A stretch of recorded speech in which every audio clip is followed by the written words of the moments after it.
Welcome to a special edition of the Building Texas Show. We're thrilled to be at Texas in Garland at the Dallas College Convention Center.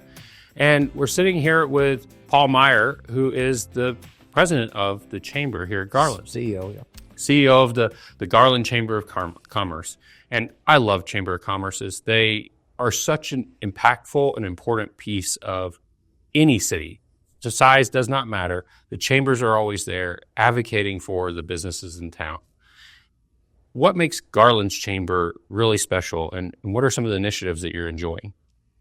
Well, a chamber is only as special as the city itself. And Garland, for 120 years, started with agriculture, grew up in manufacturing about 60, 70 years ago. If you're in the chamber business for the right reasons, you're in the community building aspect of it. And so when you have an identity as strong as Garland has in manufacturing, that's the purpose. Yeah. And so my career has taken me from San Antonio to Denver, to Houston, to Atlanta, and here, all in the chamber environment. And so you that pathway is a process of learning what you should be doing. Yeah. And to your point, what's different and special about Garland? It's the same thing as any community. What's special about your community? What is your economy? Because that's the reason you exist. It's the reason why 20 years ago we formed the Manufacturers Association within the chamber, which makes us unique because manufacturing usually doesn't aggregate like it does in Garland. So you have a purpose for it. And so realigning the programming, realigning the purpose, realigning the benefit package to why you should be a part of it is all a function of the economy. Yeah. And it takes all aspects of the economy to make that work, because now you're involving the school district in preparing the future workforce. And then you're bringing in Dallas College to train management teams and to work with the manufacturers. And I enjoy seeing that synergy between Dallas Colleges, the chambers, and then the manufacturing businesses that are here in town. Yeah. It's all about collaboration. And, growing up as a preacher's kid, you learn about serving people. Yeah. And that's my role. My first boss in the chamber business, Cliff Terrell in San Antonio, taught me leadership from the back of the room. My dad said, there's no limit to what you can accomplish. If you don't care, who gets the credit. So if you're sitting in the back of the room and you're learning and you're elevating and you're collaborating, you have the position to want to learn a lot and influence a lot. And so that's the perspective that I think gets lost sometimes in terms of what our jobs are.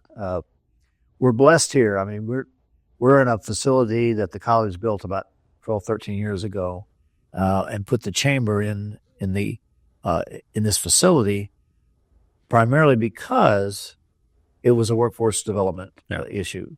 We had the businesses, they had the training, we collaborated with the Workforce Commission, with the school district to make this a center for that kind of collaboration. And when you look at all the ways you define economic development, workforce is at the top of that pyramid.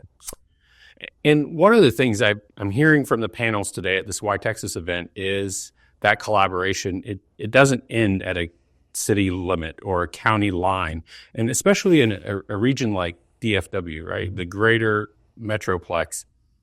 Garland's right in the mix of that. So how do you participate with your neighboring chambers? Is that a competitive nature, or how do you collaborate?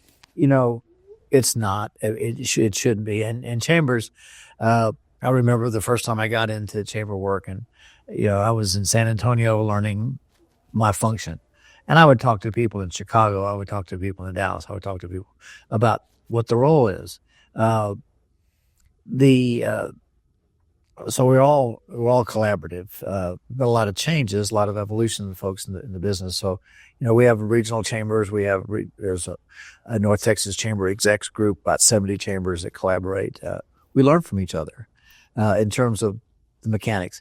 When it comes down to working in your community, yes, you're going to be very intentional about that. But in terms of thinking regionally and to the theme of Texas, statewide, Texas has a huge advantage nationwide in terms of being attractive. A lot of that's coming here. A lot of that, Garland, in a very real sense, is built out in terms of no new land. So we're elevating all of our companies. So people coming here, are coming for an existing job, existing company. You have to think about utilities. You have to think about transportation. You have to think about education. 2.5 years ago, when I ran for the college board, it was a function of taking my elevation or my collaboration on workforce to another level. Obviously, with the ISDs, we were doing it. Now at the college level, bringing those resources here. So do you as a chamber leader work with your city manager, your mayor, and those elected officials that are on a cycle? They're short run. They want to please constituents. They have a mission. How do you align those strategies? So 35 years in Garland. No. When I got here in 1989, first part of 1990, the chamber, the city, and the school district couldn't be more fragmented. Yeah. Nobody talked to anybody. In fact, if you were with the city, got caught talking to a chamber person, it was detrimental to your job. Yeah. So through a series of weird events, a bond program that failed, a mayor that got elected, collapsing an economic development function and locating it within the chamber, created the Garland Economic Development Partnership.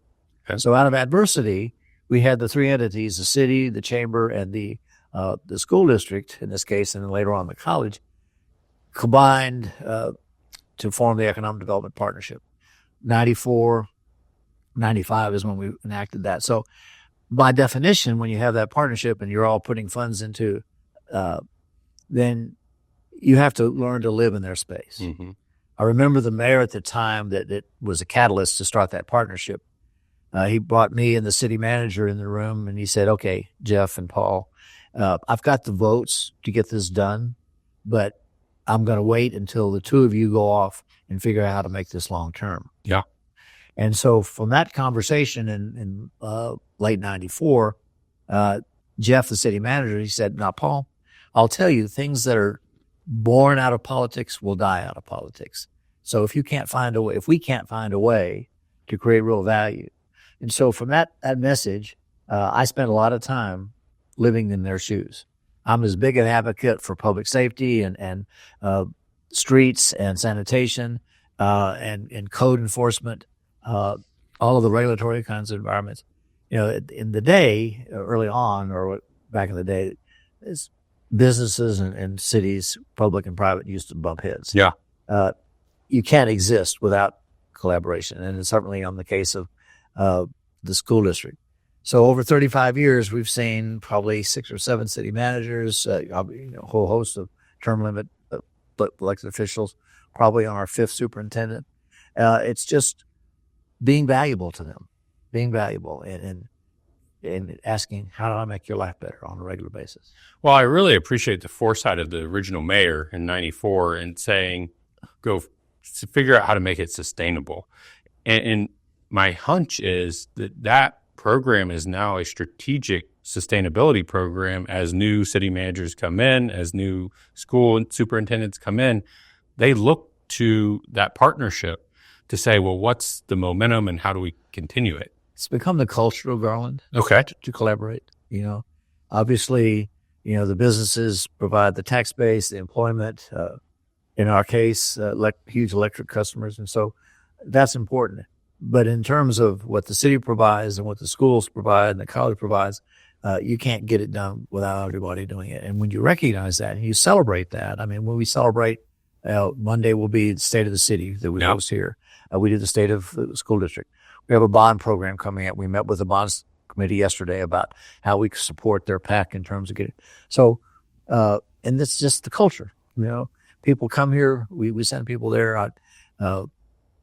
One of the people in the audience today is Ayako Schuster. Ayako started with me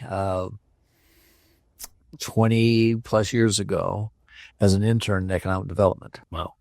Worked with me for 15 years. And then when we divided up the workload, cities provide incentives, they provide infrastructure, and that goes to the council. So it made more sense for there to be a city-led function there The chamber's function is with the folks who are on the ground right now.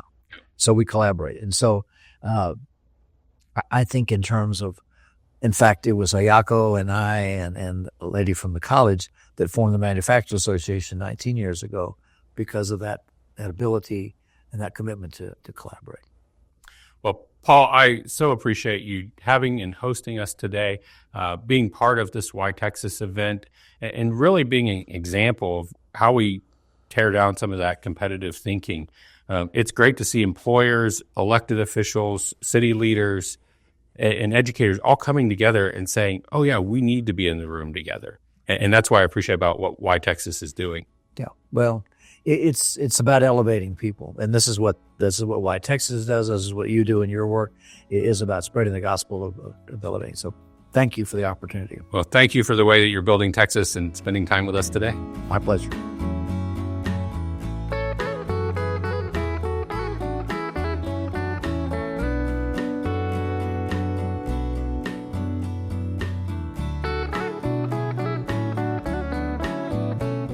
Thank you for watching the Building Texas show. Be sure to follow us across all social media platforms and let us know what you like.